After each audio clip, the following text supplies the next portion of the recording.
কলকাতার ক্লাবে এবার আসতে চলেছে ফ্রান্সের ডিফেন্ডার। আইএসএল শুরু হয়ে গেলেও কিন্তু নতুন বিদেশি সাইনিং কমপ্লিট হয়ে গেল এবং কে সেই প্লেয়ার কোন ক্লাবে আসছে জানার জন্য এখনই চ্যানেলটাকে সাবস্ক্রাইব করে নাও, তাহলে তোমাদের প্রিয় দলের খেলার সমস্ত লেটেস্ট আপডেট পেয়ে যাবে।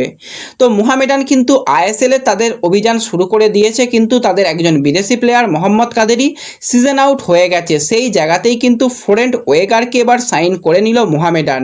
ফ্রান্সের এই ডিফেন্ডারের বর্তমান বয়স কিন্তু 35 বছর।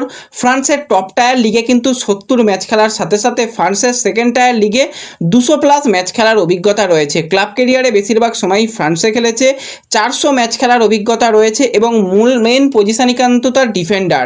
ডিফেন্সকে শক্তিশালী করার জন্যই কিন্তু এই ওয়েগারকে সাইন করিয়ে নিয়েছে মোহামেডান।